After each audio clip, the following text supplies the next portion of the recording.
Bonjour et bienvenue dans la 2e saison de Everything Happens for a Reason, le podcast qui aborde l'aspect entrepreneurial des métiers de la création. Je suis Lily Bonnet. Entre coaching, mentorat et consulting, j'accompagne les créatifs dans leur positionnement et leur développement, qu'ils soient entrepreneurs individuels ou entourés d'une équipe déjà constituée, et ils font souvent face à des problématiques assez similaires. Ce qui m'anime, c'est de soutenir, booster, donner des clés pour grandir et faire grandir. J'avais envie de leur donner la parole, alors le 15 de chaque mois, j'accueille dans ce podcast un ou une artiste, quel que soit son médium de prédilection, ou tout autre acteur de leur écosystème. Même si l'on retrouve évidemment la créativité en filigrane de toutes leurs décisions et de leur parcours, nous ne parlerons pas ici de processus créatifs. Nous échangerons surtout sur le management, les challenges, la stratégie ou la communication. En bref, comment les créatifs entrepreneurs peuvent se déployer.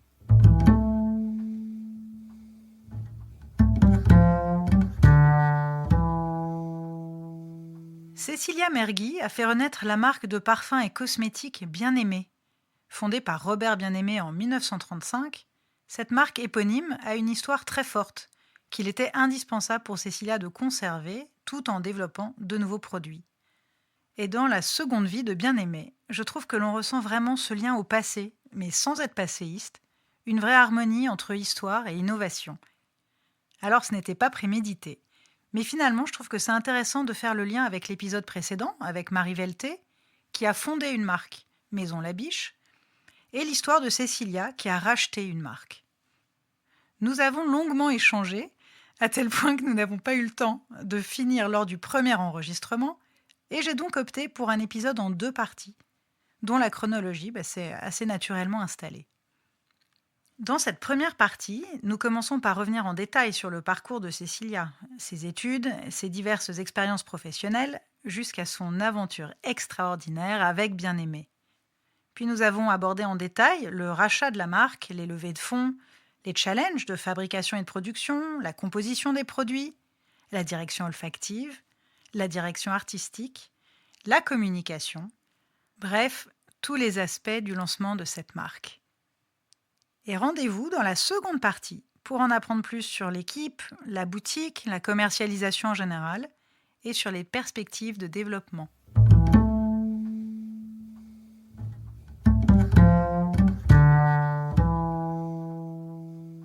Bonjour Cecilia. Bonjour Lily. Je suis ravie de te voir aujourd'hui. Merci de m'accueillir. Merci à toi de venir chez nous. Ça Oui. fait très plaisir de t'accueillir. Nous sommes dans les bureaux. Donc, ce n'est pas au même endroit que la boutique Bien-Aimé. On va en parler. Donc, on est quand même dans le 2e arrondissement. On n'est pas très loin. Dans une cour d'immeubles. Et je crois que tu m'avais expliqué que c'était une ancienne cordonnerie. Exactement. Donc, en fait, oui, il y avait une cordonnerie, une vieille cordonnerie qui était installée ici. Du coup, ils ont gardé toutes les petites boiseries à l'ancienne et qui donnent un peu son petit charme désuet. Exactement, qui te correspond pas mal d'ailleurs. Alors, avant d'expliquer qui tu es et pourquoi je t'accueille dans le podcast aujourd'hui, je vais évidemment te poser la première question signature de ce podcast, dont le titre est « Everything happens for a reason », parce que j'aimerais savoir ce que ça évoque pour toi, même si je sais que s'il y a bien une personne qui l'incarne particulièrement, c'est toi. Eh bien oui, tout à fait. En fait, j'aime beaucoup cette phrase, effectivement, en anglais, qui n'a pas vraiment de traduction, d'ailleurs, française de cette phrase, qui est un petit peu « il faut faire confiance à son destin ». Et c'est une phrase qui m'anime énormément dans tous les choix de ma vie. J'ai eu un parcours qui a été très éclectique, comme tu as pu voir si tu as regardé un peu mon parcours professionnel. Voilà.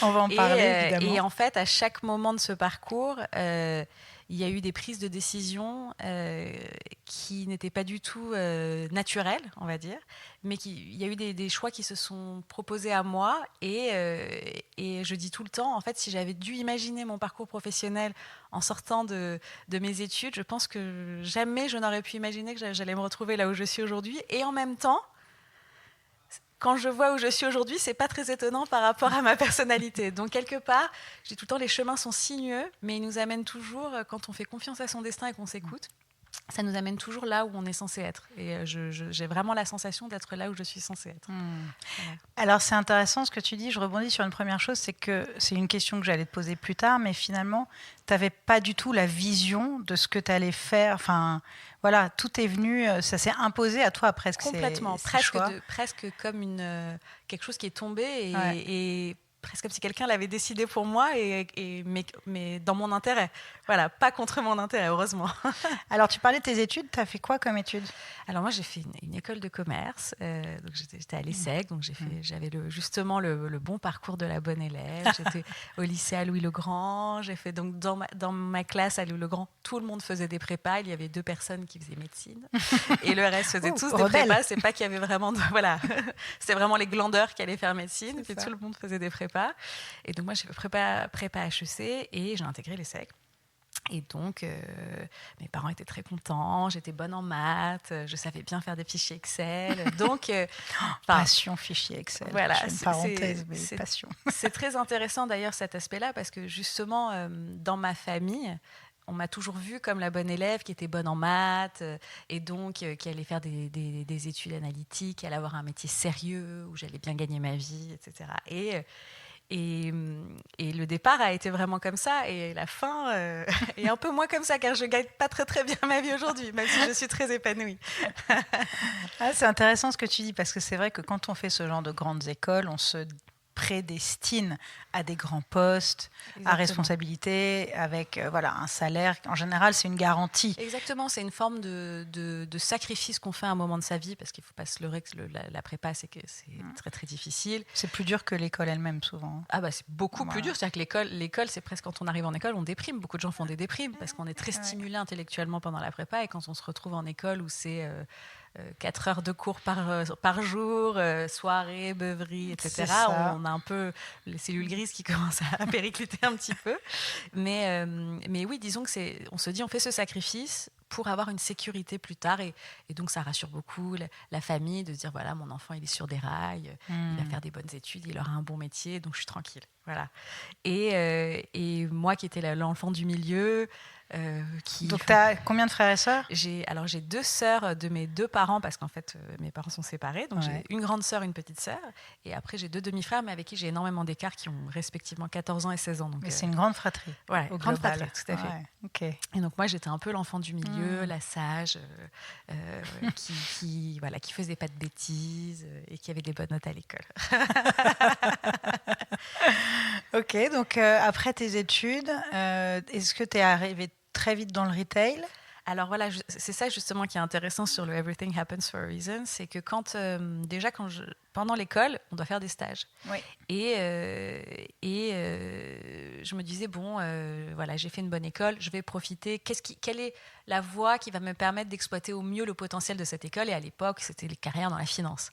Et donc, j'ai quand même fait tous mes stages quasi en finance, en banque. Ah oui. Où je sentais bien quand j'étais là-bas que ça ne me correspondait pas du tout. Tu ne te sentais pas à ta place, en fait ? Complètement, c'est-à-dire que ça ne m'intéressait pas particulièrement. Il y avait un côté stimulant intellectuellement, mais il me manquait ce côté pragmatique, ce côté réel. Mais à l'époque, c'était presque la continuité de la prépa. Moi, j'avais l'habitude de me forcer à faire des choses difficiles. Donc, je me posais pas trop la question. En fait, c'était normal, quoi. C'était, de toute façon, dans la vie, on fait pas toujours ce qu'on veut. Il faut aller vers la difficulté, justement, pour obtenir des résultats. Donc, c'est fou, pardon, je t'interromps, mais c'est fou, cette notion, vraiment, cette dimension sacrificielle que tu as ressentie, mais comme inéluctable, en fait. Complètement. Disons que je me posais pas la question. C'était un peu la continuité de la bonne élève. Il faut travailler dur, et c'est normal de travailler dur. Et donc, c'était pas non plus une catastrophe. C'était quand même stimulant intellectuellement, mais je peux pas dire que j'y prenais beaucoup de plaisir. Et en fait, à la fin de ma scolarité, j'ai fait un échange aux États-Unis. J'ai eu la chance de faire un des échanges les plus prestigieux de l'ESSEC, qui était avec le MBA de l'Université de Chicago. Et donc là, je me retrouve dans un contexte totalement anglo-saxon, avec une manière d'enseigner qui n'a rien à voir avec le côté très théorique à la française, où le prof parle, les élèves écoutent. Oui, très didactique, conférencier. Exactement. Aux États-Unis, les cours sont animés par les professeurs, mais tous les élèves participent en cours de manière très active. Et en fait, le cours se construit pendant la séance. Et je pense que même pour les profs, c'est sympa parce que chaque cours est différent, parce que chaque intervention amène à des réflexions. C'est ce qu'on appelle le co-développement. Et moi qui anime des workshops, notamment des formations, c'est vraiment une technique qui est de plus en plus utilisée, et tant mieux, parce qu'on sait aussi, et d'ailleurs c'est comme un peu le principe des écoles, Montessori, etc., c'est que plus tu apprends en faisant, mieux tu apprends, mieux tu intègres. C'est évident. Et cette participation active, comme tu le dis. Tout à fait. Et surtout, ce qui était intéressant pour moi dans cet échange, c'est que les MBA, en fait, donc les SEC à l'époque avaient l'accréditation MBA qui n'a plus aujourd'hui. Mais un MBA, normalement, c'est un enseignement qui est réservé à des personnes qui ont déjà de l'expérience professionnelle. Et donc, quand je me suis retrouvée à Chicago, moi, j'avais 23 ans. Les élèves avaient plutôt autour de 34-35 ans et étaient dans une deuxième phase de leur vie professionnelle. Et c'était hyper c'était intéressant parce que du coup, ils n'avaient pas du tout la même approche par rapport à ce qu'ils allaient retirer de cet enseignement. Ni la même maturité émotionnelle. Bien sûr, exactement. Et donc, quand on sort d'une prépa et qu'on se retrouve dans une école en mode bon élève, de toute façon, tous les gens qui se retrouvent dans cette école sont des bons élèves. Comme on l'a dit tout à l'heure, on serre un peu les dents, on fait ce qu'on doit faire et on ne se pose pas vraiment la question de l'intérêt qu'on y trouve. Est-ce qu'on va vraiment s'épanouir là-dedans ? On se dit, on va au bout du process, c'est normal. Quand on se retrouve à 35 ans et qu'on a fait un investissement énorme pour pouvoir s'offrir un MBA, on a vraiment envie d'en retirer quelque chose, on a vraiment envie que ça nous aide à faire un switch de carrière, à accéder à un réseau. Donc il y a un vrai intérêt réel dans le fait de suivre cette formation. Et engagement, exactement. On n'est plus du tout dans on se couche à 5h du matin pour faire des soirées, le lendemain on rate la moitié des cours parce que là c'est un vrai investissement et qui coûte extrêmement cher. Ouais, tu vois, c'est marrant parce que l'épisode du mois de mai, c'est donc juste avant le tien, c'est Marie Velté qui a fondé Maison La Biche, tu l'as écouté. Et c'est drôle ce parallèle entre vous deux. Elle a fait un échange à San Francisco, j'ai écouté l'épisode. Ouais. Et c'est intéressant parce qu'en fait, vous n'avez pas vraiment la même vision de vos études respectives, mais parce qu'elle était déjà dans un cursus créatif aux États-Unis. Et finalement, elle a préféré l'approche française où elle a trouvé que c'était très introspectif, que c'était finalement plus pragmatique. Et toi, c'est l'inverse. C'est drôle, tu vois, d'avoir ces deux visions et expériences complètement différentes finalement, mais quand même tout autant enrichissantes, je trouve. Oui, et en plus, je pense que c'est lié aussi au fait qu'en France, après, on ne va pas rentrer dans une étude sociologique, mais il y a le monde de la création n'est pas du tout régi par les mêmes règles que le monde du business. Et d'ailleurs, c'est un bon pont par rapport à justement moi, mon parcours, parce que c'est vraiment ça. Moi, je dirais que si on devait faire mon histoire, c'est la bonne élève qui, au final, avait quand même un esprit un peu créatif qu'elle avait envie un peu d'exprimer et qu'elle s'est autorisée enfin à exprimer au bout de plusieurs années. En fait, c'était vraiment ça. Et quand on suit un cursus business en France, on peut passer totalement à côté de ça. Or, je pense que c'est en chacun de nous cette capacité d'avoir un peu une notion de création, d'esprit créatif. Et je trouve que les études françaises théoriques peuvent totalement étouffer ça. Beaucoup plus qu'aux États-Unis. Et je suis d'accord avec toi, alors qu'en fait, c'est tellement riche d'aller explorer sa créativité dans tous les domaines d'activité. On parlait d'Excel tout à l'heure, tu peux être hyper créatif sur Excel. Je veux dire, ma sœur qui travaille dans la finance, c'est pareil, elle a une très forte créativité qu'elle va exprimer dans son domaine d'une façon certainement différente d'un artiste. Bien sûr. Mais quand même, et je trouve aussi, je suis complètement d'accord avec toi, que cette créativité, on tend en France à la cantonner aux industries créatives. Exactement. Alors que non, elle est partout. Ouais. Et si on l'étouffait moins, on aurait certainement des gens bien plus épanouis. Et tu vois, il y a même eu un livre que j'avais acheté qui s'appelait La révolte des premiers de la classe. Je ne sais pas si tu en as entendu parler. Je ne connais pas. Et c'est un phénomène très intéressant. C'est le phénomène classique de tous ces bons élèves qui ont fait HEC et qui se finissent par ouvrir des fromageries, qui vont aller élever des chèvres. En Corrèze, en Ardèche. Parce qu'en fait, alors, il y a clairement la question du sens, mais il y a aussi cette question de quand on étouffe trop la créativité, quand on étouffe trop la liberté, la capacité d'exprimer, en fait, qui est sa capacité d'exprimer son désir quelque part et son envie, on brime et au bout d'un moment, au bout de plusieurs années, c'est plus vivable. C'est ça. C'est un peu comme la crise de la quarantaine, mais de notre époque. Ouais. Je dirais que moi, peut-être le projet Bien-Aimé, c'est l'équivalent de la fromagerie pour moi. Mais bon, après, j'avais lu aussi des articles qui disent qu'on y revient un peu après, les fromageries finissent par fermer au bout d'un moment. Moi, Bien-Aimé, j'ai pas l'intention que ça ferme. Alors, revenons juste pour avoir non, mais je t'en prie, c'est génial. Un peu une chronologie. Après donc tes stages dans la finance, etc. Voilà, donc, c'est quoi ta première expérience professionnelle? Voilà, l'échange à Chicago, justement, ça m'a fait me rendre compte que la finance me correspondait pas, que j'avais besoin vraiment d'accompagner les entreprises, d'avoir un impact réel et pragmatique dans la vie des entreprises, que la finance ne me permettait pas. J'avais l'impression en finance d'aider les entreprises qui avaient de l'argent à gagner plus d'argent. je crée de l'argent sur de l'argent, donc pour moi c'était pas concret. Voilà, j'avais besoin de concret. Et donc je n'avais pas encore vraiment cette idée de quel secteur me plaisait, et donc je me suis dit bon élève. Quand même, conseil en stratégie. Et, oui. Et justement, là, le côté everything happens for a reason, c'est que quand j'ai postulé au cabinet de conseil, mon rêve, le Graal absolu pour moi, c'était d'aller au BCG, Boston Consulting Group. C'était vraiment l'entreprise qui me faisait rêver, dans laquelle j'avais la sensation que j'allais m'épanouir et aider vraiment les entreprises fortement. Et donc, tu n'es pas sans savoir que les processus de recrutement pour les cabinets de conseil sont très longs, beaucoup d'étapes, etc. Et donc, je suis rentrée dans le processus de recrutement du BCG pleine de motivation et j'ai fait toutes les étapes. C'est-à-dire qu'il y a à peu près 5 étapes différentes. Et ça peut être d'ailleurs, il y a et de l'écrit et de l'oral. Tout à fait. Donc en fait, ils te font venir 5 fois sur place.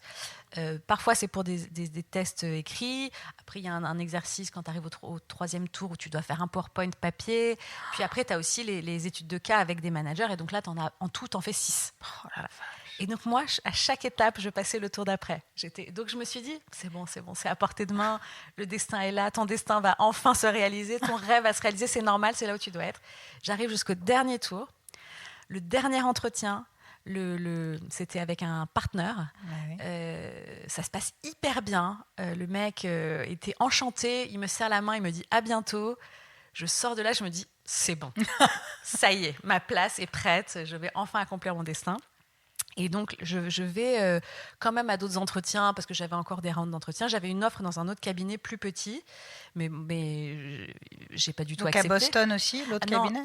Boston, le BCG, c'était à Paris, mais c'était leur bureau à Paris. Ah, ok, non, parce que ça pouvait très bien, vu que tu avais été à Chicago, tu aurais pu travailler aux États-Unis. C'était le bureau de Paris. C'était en France. Okay. C'était le bureau de Paris. Je passe un autre cabinet à Paris, plus petit, et je me souviens, ils m'invitent à déjeuner un peu pour me convaincre d'aller chez eux. Et je fais le déjeuner en me disant, de toute façon, tout à l'heure, la RH de BCG va m'appeler pour me faire l'offre et je vais accepter. Donc, ça sert un peu à rien, mais bon. Mais j'y vais sans pression, du coup. Voilà, exactement. Et ça, c'est très intéressant. Pression. Et puis, le déjeuner se passe bien. Je rentre chez moi et là, j'ai un appel de la RH. Donc, je réponds excitée, en mode... et là, elle m'annonce que je ne suis pas prise. Et là, tout s'écroule. Ah ouais. Vraiment, tout s'écroule. Je le vis pour toi. Je me dis, mais c'est pas possible. Ce n'est pas possible. Tout était aligné. Je ne comprends pas. C'est vraiment la bonne élève qui a jamais eu. Je dis ça avec beaucoup d'humilité, qui s'est jamais pris beaucoup de recul. Voilà, qui s'est jamais pris de porte dans la figure. Et là, c'était un peu la première porte. Et encore, on peut se détendre. C'est pas une très grosse porte non plus. Hein. Voilà. Mais j'étais effondrée. Elle te motive, elle te donne la raison pas ou pas du tout? Elle me dit oui, l'entretien que vous avez eu avant, ça s'est moins bien passé. Je suis ok. Est-ce que je pourrais avoir un feedback? Ouais, c'est hyper important. C'était juste avant Noël. Le type part en vacances, n'a jamais répondu à mon mail. J'étais vachement déçue d'ailleurs de cette expérience. Je me suis dit, ok, c'est mais ça, c'est très mauvais management. On nous fait déplacer 5 fois. On fait quand même un énorme investissement de notre temps. Hein, c'est pas une bonne. Ouais, pardon. C'est bien exactement ça. C'est bien toute l'idée. Et donc là, j'avais encore d'autres cabinets prestigieux à passer. Je les passe même pas en fait. Je suis tellement dégoûtée. Je me dis, tant pis, je vais me punir. J'ai pas eu ce truc que je voulais. Je vais prendre le petit cabinet là dans lequel je veux pas aller. Mais avec qui j'ai fait un super déjeuner. Je voulais pas y aller, mais bon, c'était quand même, il avait quand même bonne réputation. Voilà, mais je me suis dit, j'étais dégoûtée. Je me suis dit, si je refuse celui-ci pour passer les autres, parce qu'en plus forcément ils mettent des dates de limite pour répondre. Bien sûr. Potentiellement, je vais pas avoir les autres non plus. Il va se passer pareil qu'au BCG et je vais avoir rien. Donc je préfère un tien vaut mieux que deux tu l'auras. Je prends celui-là, tant pis pour moi. Et j'y vais un petit peu. J'accepte un peu la mort dans l'âme en mode, tant pis, c'est comme ça. T'as pas eu le BCG, tant pis. Voilà. Et en fait, c'était la meilleure décision que j'ai prise. Parce que ce cabinet étant un cabinet plus petit, qui s'appelle Estin, qui est une plus petite structure, qui ont des missions très spécifiques, très stratégiques, avec des directions générales, c'est par ce cabinet que j'ai pu vraiment découvrir le secteur qui me plaisait, qui était le retail. Et au BCG, tu vois, pour avoir eu des amis qui y sont allés, j'aurais pu me retrouver 6 mois chez Orange, 8 mois au Crédit Agricole, à faire des missions vraiment très long terme, système d'information. Enfin, au BCG fait pas que des missions SI, mais voilà, des missions très très longues et pas très au final, pas très proches du business, pas très pragmatiques non plus. Et là, chez Estin, en fait, la particularité, c'est des missions de stratégie de croissance. Leur objectif, c'est d'aider les entreprises à être le plus rentable possible. Comment croître, quelle est la bonne stratégie. Et donc, c'est vraiment de la stratégie pure. Et ça m'a permis de comprendre comment une entreprise fonctionne réellement, de comprendre un compte de résultats, d'analyser les différents secteurs d'activité, quel est le meilleur portefeuille d'activité à avoir quand tu es une entreprise. Ouais, génial. Et ça, c'était hyper enrichissant. T'es restée combien de temps là ? Je suis restée 2 ans. J'ai tenu 2 ans quand même, parce que c'est l'équivalent de 2 ans en conseil, c'est 4 ans dans c'est ça, c'est 4 ans les années dans la chiens, vraie vie. tu les doubles. C'est ça. Et justement, au sein du cabinet, j'étais une des seules filles. On m'a beaucoup mis sur des missions retail, parce que c'était plus des sujets féminins. Et en fait, ça m'a énormément plu. Pourquoi ? Parce que je me suis dit, c'est fou. Il y a un aspect sociologique dans le retail. Il faut comprendre pourquoi les gens consomment comme ils consomment. Qu'est-ce qui les attire ? Pourquoi ils vont se déplacer en magasin pour acheter ? Et ça, il y a un côté humain qui me plaisait là-dedans, vraiment fortement. D'essayer d'intuiter, d'avoir une intuition, en fait, d'utiliser son intuition pour prendre des décisions. Parce que quand j'ai fait quelques missions dans l'industrie, à un moment, on a accompagné une société on a mis 2 semaines à comprendre l'activité de la société. Ils faisaient de l'installation de tubes dans des usines de semi-conducteurs. Autant te dire que je n'avais aucune intuition sur ce secteur. Comment réussir dans le tube ? Je n'avais pas d'intuition. Comment réussir ? Par exemple, j'ai fait une mission pour, à l'époque, les magasins Fly, qui ont disparu depuis. Pas du fait de nos missions, mais voilà. On n'y est pour rien. C'était hyper intéressant pour moi de comprendre pourquoi est-ce que tel type de meuble fonctionnait, d'autres ne fonctionnaient pas. Enfin, c'était hyper enrichissant. Et là, après mes 2 ans où j'ai fait de plus en plus de missions retail, je me suis dit, OK, c'est le retail dans lequel je vais évoluer. J'avais quand même envie d'avoir une vie, de ne plus travailler le week-end et le soir et faire des nuits blanches. Donc, j'ai quitté le cabinet. Un peu, d'ailleurs, c'est fou, je l'ai complètement sur un coup de tête. Je suis allée voir au ciné le film d'Audiard de Rouille et d'Os. Je ne sais pas si tu l'as. Voilà, j'ai vu ce film. De toute façon, n'importe quel film d'Audiard, en fait. J'attendais le titre que tu allais m'annoncer.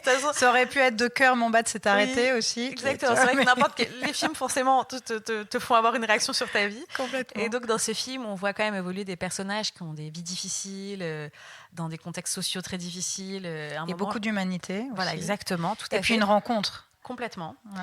Je me suis dit, en fait, toi, tu es dans ce cabinet, tu bosses comme une malade, donc tu es un peu déprimée, mais en fait, tu n'as pas de problème, tu n'as pas de vrai problème. Pourquoi tu t'imposes ça ?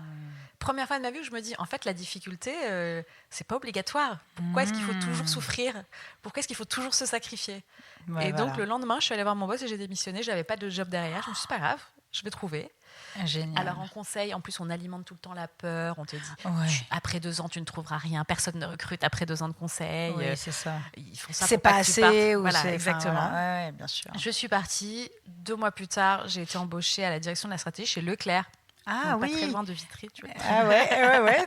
À Ivry, mais collé à Vitry, donc pas très loin de chez toi. Et donc là, c'est carrément la grande distribution. Là, c'est carrément la grande distribution. Mais c'est très intéressant en termes de technique commerciale. Tout à fait. Et de flot du consommateur dans le magasin, etc. Là, tu apprends énormément. Carrément. Et en plus de ça, Leclerc, c'est quand même très particulier comme entreprise parce que c'est un... Familial. Alors, ce n'est pas une entreprise familiale, en fait. C'est ça qui est intéressant, c'est que, et ça, peu de gens le savent, c'est que Leclerc, c'est un réseau, c'est des indépendants qui se sont réunis. Ah oui, c'est genre coopérative, en fait.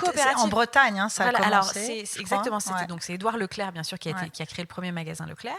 Et en fait, l'idée de Leclerc, c'est de dire, voilà, nous, notre valeur principale, c'est de permettre aux gens de pouvoir consommer. Donc, c'est le pouvoir d'achat. Et c'est quelque chose qui est vraiment réel. C'est-à-dire que ce n'est pas du tout un message commercial fait pour oui, c'est pas juste c'est la valeur number one du groupe Leclerc. Et aujourd'hui, pour être un magasin Leclerc, il suffit juste d'être le moins cher de sa zone. C'est-à-dire que vous pouvez, en tant que... Demain, un adhérent ouvre, on appelle ça les adhérents, les patrons de magasins. Quand ils ouvrent leur magasin, ils peuvent faire ce qu'ils veulent. Ils peuvent avoir l'offre qu'ils veulent, ils peuvent sélectionner les marques qu'ils veulent. Il n'y a rien qui leur est imposé. La seule chose qu'ils doivent faire, c'est être les moins chers pour pouvoir garder le nom Leclerc. Donc, tu as des équipes qui passent leur temps à faire... Indices, voilà. À les relever. Donc, en fait, tout ça, ils doivent checker tous les... il y a beaucoup de... C'est très, les prix sont très institutionnalisés. Il y a beaucoup d'instituts de sondage officiels qui analysent tout ça. Et donc, moi, j'ai découvert un peu ce mouvement, en fait. C'est un mouvement qui est donc dirigé par Michel-Édouard Leclerc. Mais Michel-Édouard Leclerc, il est porte-parole en fait de ce mouvement. Il n'a pas de magasin. Donc en fait, Michel-Édouard Leclerc, c'est un patron mais qui ne gère pas de business. Ah, c'est fou. Lui, son objectif, c'est de faire en sorte que le message Leclerc passe.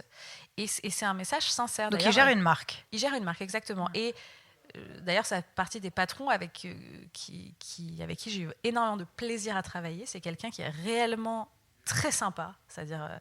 tous les jours, il passe dans les couloirs, il passe dans chaque porte. Mon premier jour chez Leclerc, il arrive, il tape à ma porte, direct, c'est tu me tutoies, il me fait la bise. Et à chaque fois qu'il passe, comment tu vas? Quel concert de jazz tu as fait? Il s'intéresse à toi. Enfin, et c'est sincère, c'est pas... il n'y a pas beaucoup de personnes qui sont comme ça. Franchement, sincèrement, c'était une expérience très agréable. Et donc moi, en tant que j'étais donc à la direction de la stratégie, mon job, c'était de travailler sur les orientations un peu qu'on pouvait donner au magasin Leclerc. Notamment, moi, j'ai bossé beaucoup sur la stratégie du non-alimentaire, sur tout ce qui était hors alimentation, parce que Leclerc, il n'y a pas que les hyper. Alors, il y a déjà au sein des hyper le rayon non-alimentaire, donc où il y a les vêtements, le bricolage, etc. Mais il y a aussi au sein des zones industrielles des magasins... des GSS, en fait, ce qu'on appelle des magasins spécialisés. Il y a le Brico Leclerc, le Jardy Leclerc, la parapharmacie. Voilà. Et donc, j'ai travaillé beaucoup sur ces sujets-là. Et c'est tout à l'horizontale, en fait. Exactement. Et une des grosses missions sur laquelle j'ai travaillé, c'est la mission textile. En fait, à l'époque, il y avait Carrefour qui avançait beaucoup avec sa marque Tex. Il y avait également Monoprix qui était très très en avance en fait sur la mode au sein des magasins. Et en fait, Leclerc s'est dit, nous, on a un trafic de malades rien qu'avec les sous-vêtements et les chaussettes, etc. Enfin, ils vendaient quand même aussi des vêtements. Leclerc était deuxième distributeur de vêtements en France. Parce qu'il y a tellement de magasins Leclerc et que les gens achètent tellement leurs chaussettes, les culottes, les collants, tout ça dans les Leclerc, qu'en fait, ça nous est déjà passé au rang de deuxième par la part de marché de Leclerc. Donc, c'était quand même complètement dingue. On s'est dit, on a cette part de marché-là et en fait, tout ça, c'est le vêtement de dessous, c'est pas du tout le vêtement de dessus. Et donc, voilà, mon job, j'ai travaillé pendant 2 ans, accompagnée par un cabinet de conseil qui, d'ailleurs, se trouvait de l'autre côté, c'était drôle. C'était génial. Et avec une personne, la partenaire qui nous a accompagnés, qui s'appelle Céline Chohin, qui représente vraiment toute la partie textile du cabinet Kea Partners, qui a été une personne très importante dans ma vie, qui l'est toujours d'ailleurs. Mentor, tout à fait. Et qui m'a beaucoup, beaucoup, beaucoup aidée dans mon parcours professionnel et qui a été le pont vers mon entrée enfin dans la mode. Parce que justement, ce sujet textile m'a fait comprendre qu'en fait, la mode me plaisait. C'est ça. Et vraiment et que ça venait vraiment répondre à toute ta créativité et ton goût en règle. Exactement. Enfin, voilà. C'était une manière de rapprocher les fichiers Excel quand même de quelque chose de créatif. Et donc, elle avait un autre client, Céline, qui était la marque Comptoir des Cotonniers. Et une de ses clientes, à ce moment-là, avait une fille de son équipe qui partait en congé maternité, qui avait quand même un gros poste. Et puis, elle me dit, écoute, il y a ce poste qui se libère. C'est un CDD, parce que la fille... voilà.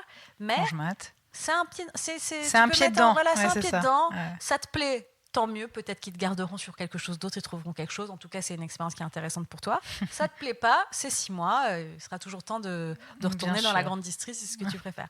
Et donc, je me suis dit, OK, banco, allons-y. Comptoir des Cotonniers était une marque que j'adorais.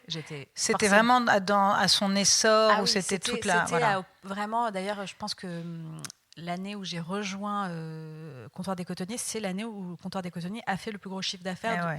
Ça a été le pic de chiffre d'affaires. De son histoire, exactement. Et donc, je rejoins en tant que directrice des achats et des appros.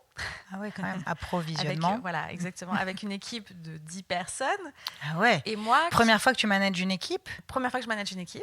Ouf. Et un métier que je ne savais pas faire, clairement. Wow. C'est-à-dire que j'arrive... Mais qu'est-ce qui fait qu'à ce moment-là, tu dis oui sans flipper? Je me dis, de toute façon... Pardon, mais quand même, quoi. Je me dis, c'est moi ou personne, parce qu'en fait, ils n'auraient pas trouvé quelqu'un en intérim pour un job comme ça, pour un c'est CDD. trop gros. Ouais. C'était moi ou rien. Donc, moi, je savais que l'attente, ils savaient que je n'avais jamais fait ce job.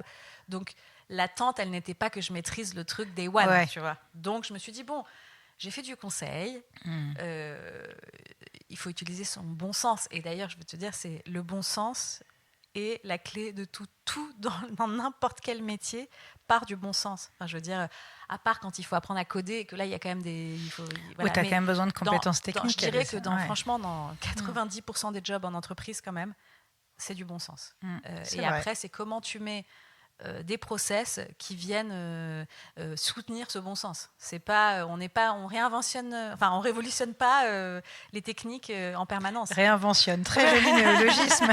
Réinventer, voilà. Révolutionner. C'est-à-dire, voilà, on réinvente pas la roue dans chaque métier. Donc moi, j'ai fait ma consultante. Au début, j'ai dit aux équipes, voilà, c'est simple. Vous êtes beaucoup plus expérimentés que moi dans ce job. Voilà. Mais c'était ça la clé de ta réussite aussi à ce poste. C'est que moi, je ne sais pas faire. Donc, je vais me mettre à côté de vous. Je vais assister d'abord un peu en candidat libre, auditeur libre, pour essayer de comprendre.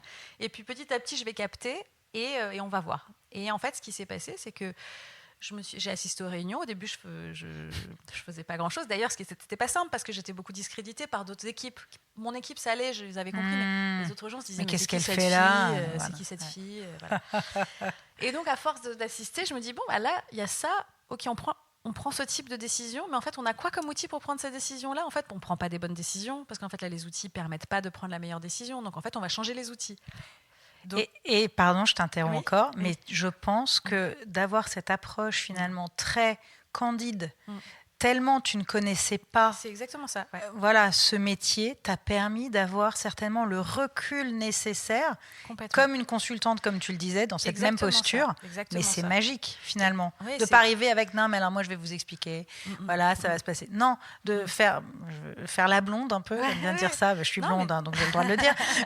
Mais vraiment, cette candeur qui te permet de dire « ok, mais pourquoi ?» en fait, d'aller questionner les choses avec beaucoup d'humilité et d'objectivité. Et tout à fait, et en plus qui permet d'embarquer les gens avec soi, en fait, parce qu'en fait, quand je leur expliquais, je leur disais, voilà, là, typiquement les réunions d'achat, par exemple, on place les quantités, ce qui est quand même un énorme enjeu, puisqu'en fait, on achète la marchandise, donc on engage financièrement quand même beaucoup d'argent. Je me rendais compte que les décisions, elles étaient basées sur très peu d'éléments, et qu'on avait beaucoup de data dans la boîte qui nous permettait d'affiner cette décision. Oui, ce qu'on appelle les KPIs, les indicateurs de performance. Peut-être allons voir l'année dernière ce produit qui vient remplacer plus ou moins ce produit de l'année dernière qui ressemble. Qu'est-ce qu'il a fait l'année dernière comme vente ? Il s'est vendu quand ? C'était quoi son pic ? C'était quand son pic de vente ? Est-ce qu'il faut le sortir cette semaine-là ou il faut plutôt le sortir plus tard ? Parce qu'en fait, son pic de vente, il va être plus tard.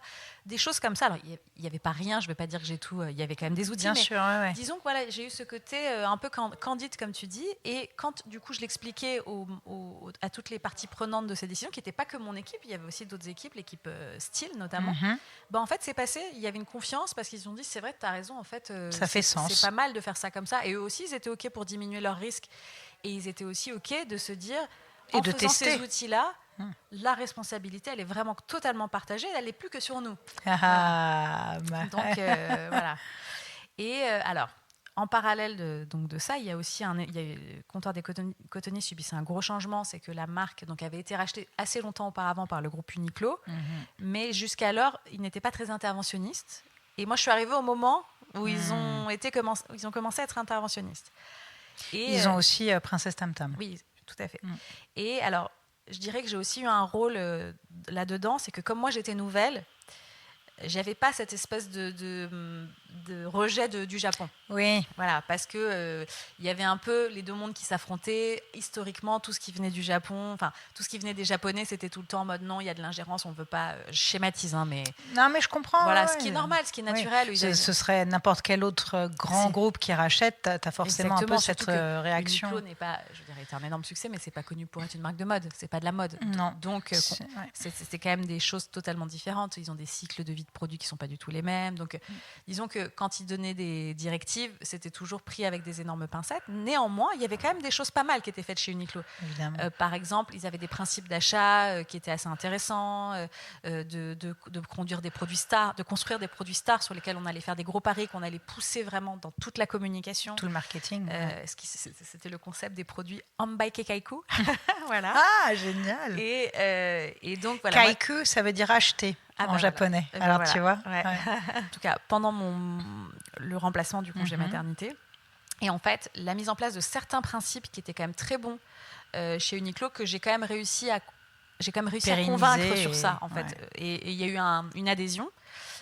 On a obtenu des résultats grâce à ça, notamment d'amélioration de la marge, voilà. Et ça m'a permis d'être très bien vue au sein de Comptoir des Cotonniers auprès des Japonais, mais également d'être vue aussi comme la personne qui arrivait un peu à faire le pont entre la France et le Japon. Enfin, oui, mais comme une médiation presque. Je ne m'attire pas. Je veux dire, j'étais loin d'être Jésus-Christ. Non, il y avait plein de personnes, c'était toute l'équipe. Enfin, je veux dire, je veux pas. C'est pour schématiser. En tout cas, ça a permis ça, ce qui fait que ils avaient été contents du travail fait par l'équipe achat et approvisionnement.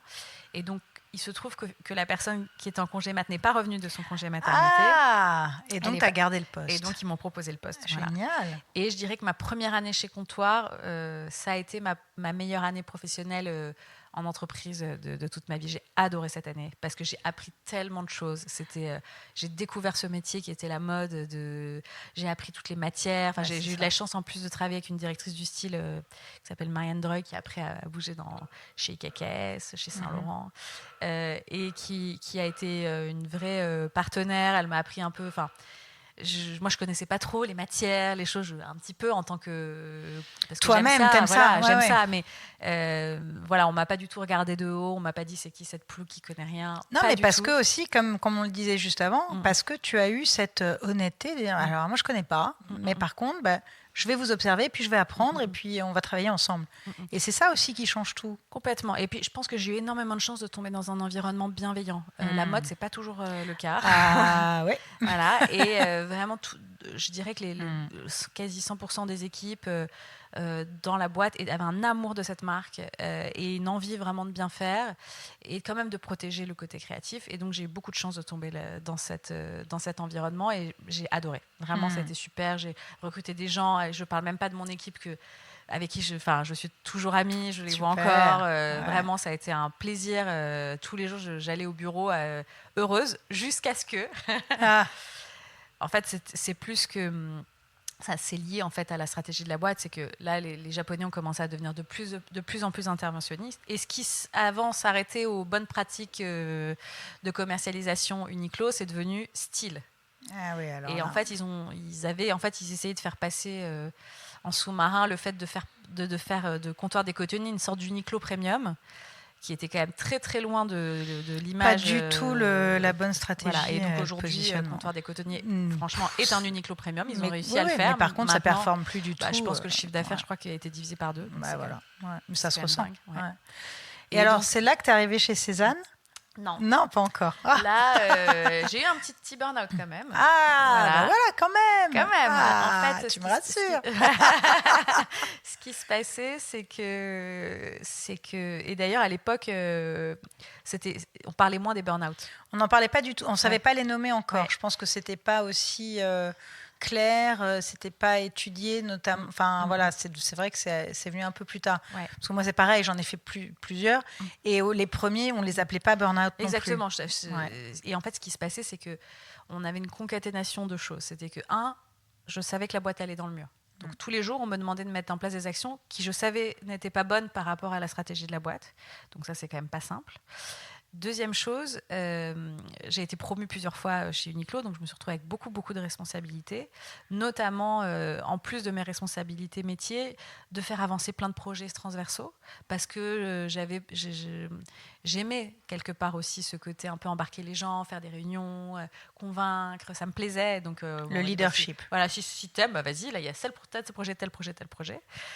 Et donc, en fait, à mes journées, à la fin de Comptoir, j'allais dire à la fin d'Uniqlo, la Suisse, je commençais à 8h du matin, 7h30, 8h, parce que j'avais les conf calls avec le Japon à cause du décalage horaire. Ah ouais. Ensuite, j'enchaînais à peu près 12 à 13 réunions par jour, dont des réunions d'une demi-heure. Non. Et il y a eu une phase où les Japonais ont décidé de retirer tous les responsables régionaux, toi qui as été responsable régional, tu le sais, ils les ont tous remis en magasin, en disant les responsables régionaux doivent réapprendre le métier de responsable de magasin. Donc plus de responsables régionaux. Et moi j'étais directrice des appros. Donc plus personne pour filtrer les demandes des magasins sur les livraisons de marchandises. Et donc on avait cette instruction qu'on était là au support des magasins, ce qui est vrai. Le siège est là au support des magasins, c'est les magasins qui font le chiffre d'affaires. On avait cette obligation de répondre sous 48 heures à tous les messages reçus. Donc, je faisais 7h30, 12 heures de réunion par jour. J'arrivais à la fin de ma journée, il était 20h. Et là, j'avais à peu près 220 mails auxquels je devais répondre. Voilà. C'était plus possible. Je me réveillais le matin, j'étais sous la douche et je buguais de la to-do list. En fait, je me dis, je ne vais pas y arriver. En fait, je ne vais pas y arriver. Et en plus, en parallèle de cette phase, j'avais 2 de mes meilleures amies qui se mariaient. J'étais témoin. Je devais organiser les enterrements de jeunes filles. En fait, j'ai plus de vie. En fait, là, j'avais complètement sacrifié ma vie perso à moi. Ouais. Mais là, on en était à un point où c'est soit je sacrifie le boulot, soit je sacrifie mes amis. Et là, c'était juste, je ne pouvais pas ni faire ni l'un ni l'autre. Et donc, j'ai sacrifié le boulot. J'ai dit, je suis allée voir mon boss. Je dis, je démissionne. Moi, je suis très toujours. Tu démissionnes. Voilà. Champagne. J'y vais direct. Je suis pas. Je fais pas de la stratégie de 6 mois. Un jour, j'ai décidé, j'arrive, je démissionne. C'est marrant, justement, toi qui est qui est en stratégie, mais non. Je pense que ça représente beaucoup aussi ma personnalité, qui est que je suis très dans. Mais c'est une manière de voir les choses. Moi, dans la vie, on fait ses choix, on assume ses choix, on y va. Je ne connaissais rien et en fait, j'ai pu obtenir des résultats et ça s'est très bien passé, ce qui veut dire que je pourrais faire ça n'importe où, dans n'importe quel job. Et donc, je me suis dit, de toute façon, je trouverai toujours du travail. Et au pire, j'irai chez McDo. Enfin, je veux dire, moi, j'ai toujours ce truc de rien n'est grave. Dans la vie, je ne vais pas mourir de faim. Tant que je ne meurs pas de faim, rien n'est grave. Vraiment. Donc, que je suis en bonne santé, voilà. Et donc, j'ai démissionné. Et là, mon boss me dit non. Il m'a dit, t'es fatigué, prends 3 mois off. On te paye. Ouais. Non. Ah, quand même pas. Ouais. Non, mais moi, j'aurais même pas voulu qu'il me paye. Je pense que il fallait que j'assume. J'aurais culpabilisé d'être payée. Prends 3 mois et puis tu reviens dans 3 mois et on en reparle. Oui, genre congé sans solde. Voilà. Donc, j'ai pris 3 mois. Et bien sûr, je savais très bien que je ne reviendrais pas. Je suis quand même revenue parce que mon boss japonais, était quelqu'un que j'estimais beaucoup quand même. Et donc que pour bien finir. Je ne voulais pas je voulais pas le trahir quelque part. Je suis revenue, mais je ne m'y retrouvais pas. Et là, j'ai passé des entretiens pour travailler chez Merci. Ah. Voilà. Et t'es passée chez Merci. Je suis passée chez Merci. Ah, je savais pas ça, tu vois. Ouais, j'ai travaillé pendant un peu moins d'1 an en tant que DG adjoint. En fait, j'ai accompagné le DG, Arthur Gerby de Merci. Et donc, mon job, alors ce qui était intéressant, c'est que c'était beaucoup plus transversal. DGA, achat, c'est très, très transversal. Mais c'était une boîte beaucoup plus petite. Voilà, donc c'était intéressant. Et donc là, je bossais même sur l'animation des vendeurs, vraiment sur tous les sujets. Mais le gros sujet, c'était surtout comment, à l'époque, développer. Rentabiliser bien le magasin Merci, qui est un magasin extraordinaire, qui faisait un chiffre d'affaires extraordinaire. C'est-à-dire, pour un seul magasin faire ce chiffre d'affaires, c'était dingue. Mais pour réaliser ce chiffre d'affaires, il y avait quand même pas mal de dépenses, des expositions. C'est magique, Merci. C'est ce côté... c'est un lieu d'art et en même temps de vie et en même temps de vente. Enfin, c'est et puis, maintenant, ils ont développé en plus avec le café, mais le restaurant aussi. Tout à fait, c'est vraiment c'était un lieu de vie, d'art, vraiment incroyable, qui avait quand même... à l'époque, Colette a fermé pendant que j'étais chez Merci. Ah, c'est ça, voilà. Il y avait encore Colette, mais Colette, Merci était totalement différent de Colette. C'est pas les mêmes segments du tout. Tout à fait. Ouais, Merci, c'est plus déjà un univers très maison, très déco. Et très bobo. Voilà, oui, et voilà, moins luxe premier degré, dans le sens moins rue Saint-Honoré, quoi. Plus Marais, plus 11e, Bastille, etc. Le Haut-Marais. Voilà, exactement. Ouais. Et bon, je suis arrivée là-bas et j'ai fait ma mission, on va dire.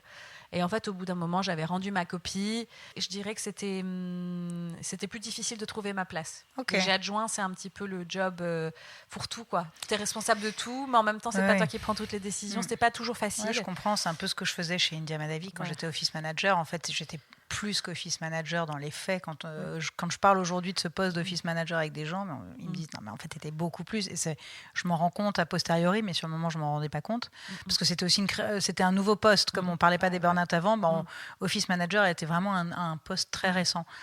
Et donc, je vois très très bien ce que tu veux dire sur ce tampon entre je dois prendre des décisions et en même temps j'ai pas assez de pouvoir décisionnaire. Exactement. Et c'est clairement avec le recul une des choses qui m'a manqué et c'est aussi ce qui a fait que après j'ai évolué moi vers l'entrepreneuriat. Mais je comprends très très bien ce que tu veux dire. Moi il m'a fallu une étape en plus avant de passer à l'entrepreneuriat. et en fait c'est surtout que là, à ce moment-là j'ai été approchée par Cézanne, c'est eux qui sont venus me chercher. Ah ok, super. Ils recrutaient justement, ils avaient besoin, la boîte grossissait énormément, ils avaient besoin d'une structure d'achat d'achat, en fait, vraiment de rationaliser toute la partie construction de collection. Alors, on va arriver quand même maintenant. Et voilà. Donc, enfin, tout à fait. Ouais, non, mais c'est passionnant. Et je crois que c'est la première fois que je vous fais autant la chronologie d'un parcours d'un invité. Ouais, on a pris le temps. Ouais, mais parce que, alors, ça rejoint une des questions que j'avais envie de te poser, et donc tu l'as anticipé, c'est en quoi ton expérience dans le retail a été finalement décisive dans la construction de ta propre entreprise aujourd'hui?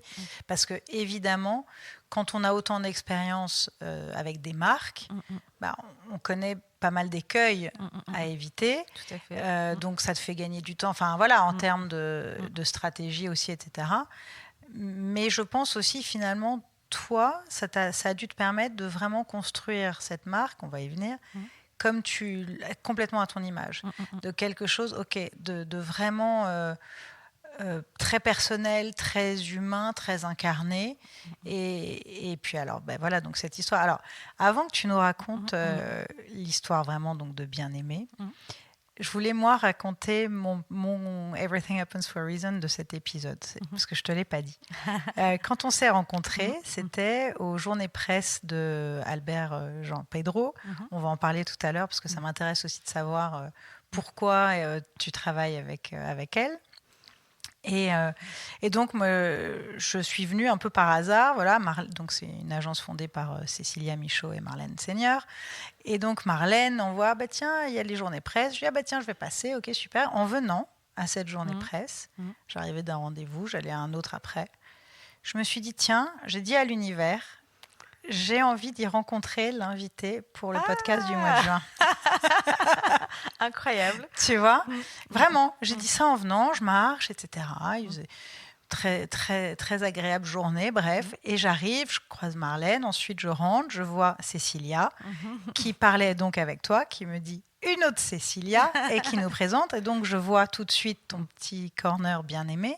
Et là, je te dis, bah, j'adore cette marque que je n'ai jamais, dont j'ai jamais fait l'expérience. J'ai pas encore acheté les produits, mais j'aime déjà la marque de ce que j'en ai vu. Donc là, purement en termes de DA et d'histoire, parce que je l'ai découverte via Cézanne, justement. Moi, étant cliente de Cézanne, comme je le dis, parce que c'est Cézanne qui un jour a vraiment mis en lumière la marque Bien-Aimé, en disant un peu, en racontant un petit peu votre histoire commune, enfin voilà, et comment elle a voulu aussi te donner cette place et un coup de pouce énorme évidemment. Et donc je trouve que c'est très joli parce que on a commencé à parler. Et alors là, mais j'ai bu tes paroles, c'est-à-dire que tu m'as raconté donc l'histoire de ce poudrier, tu vas le faire tout de suite, mais et je me suis dit, mais c'est magique, j'ai des frissons. Et tout de suite, très rapidement, je t'ai dit, ah, mais attends, mais j'ai un podcast, tu veux pas? Et tu as dit oui tout de suite, et donc nous voilà aujourd'hui. Nous voilà. Et j'avais vraiment envie que tu aies ce côté-là aussi, c'est joli, tu vois. Mais c'est Robert Bien-Aimé, tout ça, c'est orchestré par Robert Bien-Aimé de toute façon. Alors parle-nous de lui et de ce fameux poudrier. Carrément. Et alors, il y avait quand même un élément sur lequel je voudrais aussi rebondir, c'est aussi pourquoi en fait un projet comme ça, avant de raconter un peu toute l'histoire. Donc, mon expérience chez Cézanne a été quand même assez déterminante, puisque là, on était... Bon, alors, c'était pas une start-up, mais c'était un univers très entrepreneurial. Et en même temps, où je voyais la fondatrice, Morgane, donc, exprimer totalement sa vision du monde. Vraiment, Cézanne, c'est la vision du monde de Morgane. C'est-à-dire que c'est la manière dont elle... Si elle avait une palette et un pinceau et qu'elle devait inventer le monde, ça ressemblerait à Cézanne. Voilà. Et j'étais fascinée par cette capacité d'exprimer. Je me suis dit, mais moi aussi, en fait, je me suis rendu compte que moi aussi, j'ai une vision de mon monde intérieur, de ce que j'aime dans le monde, et j'aimerais l'exprimer. C'est là encore, tu vois, où on s'éloigne du Excel, encore une fois, tu vois, où on va un petit peu plus sur cet aspect créatif. Je me suis rendu compte, dans toutes les réunions d'achat, de collection, j'avais un avis, j'avais un goût, j'avais envie de l'exprimer. Et d'ailleurs, il y avait aussi des bons résultats sur ce côté-là, sur cette compréhension de ce que les gens voulaient acheter, tu vois. Et encore une fois, voilà, c'est aussi ce lien avec le retail qui est comprendre pourquoi les gens vont dépenser de l'argent, pourquoi les gens vont se lever de chez eux, aller dans un magasin et dépenser de l'argent. Et a fortiori aujourd'hui, où on achète de plus en plus sur Internet. Tout à fait. Et où on achète à la fois plus sur Internet, et aussi où on on dépense quand même moins d'argent, dans le sens où on achète... C'est plus raisonné. C'est plus raisonné, exactement. Et vraiment, l'histoire est totalement... C'est un hasard total. Mais c'est-à-dire total. Peut-être que si... je vais raconter l'hisure, du coup.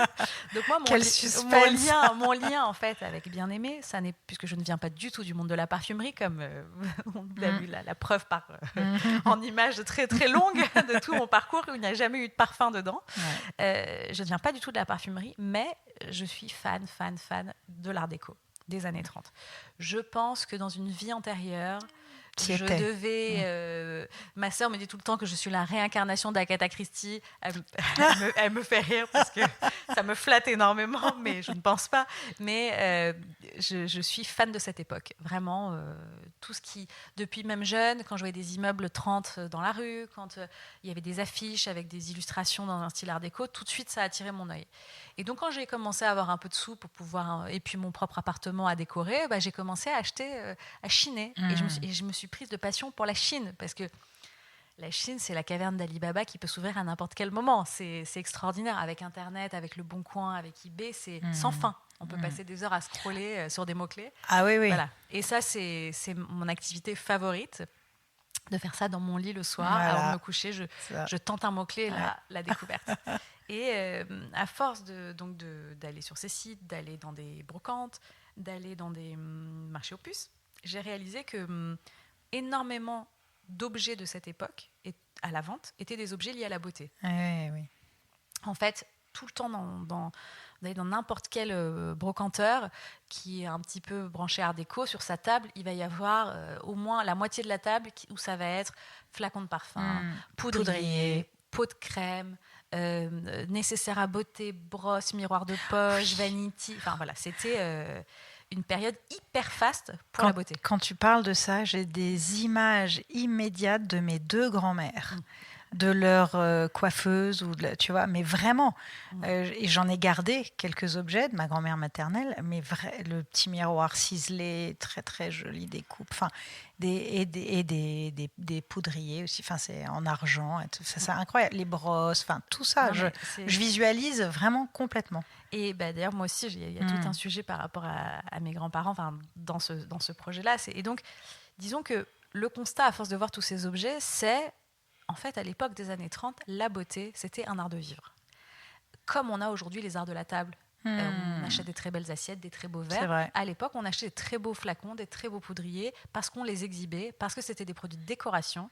En plus, on avait des coiffeuses qu'on n'a plus aujourd'hui. C'est ça, c'est pour ça que je parlais de coiffeuses. Mais vraiment, on avait des coiffeuses et on allait exhiber fièrement ces produits de beauté sur la coiffeuse. Et puis, c'était aussi un statut social. Bien sûr, c'était des produits de luxe, et tout le monde n'y avait pas accès, c'est clair. Et parce qu'en plus, de toute façon, il n'y avait pas de plastique, il n'y avait pas de matériaux faciles où on pouvait faire de la production de masse. Donc, en fait, tout était de l'artisanat. Et donc, ça permettait d'avoir ces très jolis objets. Et donc, ce qui est quand même drôle, c'est qu'aujourd'hui, on a perdu totalement l'art de vivre de la beauté. On y revient un tout petit peu, mais on l'a globalement perdu. En tout cas, dans l'objet, on l'a perdu. Dans l'objet. Mais les arts de la table ont continué d'exister. Et pourtant, on vend aussi des verres chez Ikea à 1 euro. Pourquoi est-ce que on a gardé cet aspect décoratif sur la table et pas pour la beauté? C'est intéressant. C'est vrai. Peut-être parce que la table, c'est fait pour recevoir, donc on veut montrer, voilà, alors que la beauté, c'est pour soi. C'est l'intime. Mais pourquoi est-ce que pour soi, on ne voudrait pas avoir de la beauté? Donc j'avais un petit peu cette idée dans un coin de ma tête, pas tellement de me dire je vais lancer une marque, mais plus de me dire j'aimerais qu'une marque fasse ça. J'aimerais qu'un jour, moi, reconsommer des très jolis objets de beauté. Je voudrais avoir des très beaux pots, des très beaux poudriers.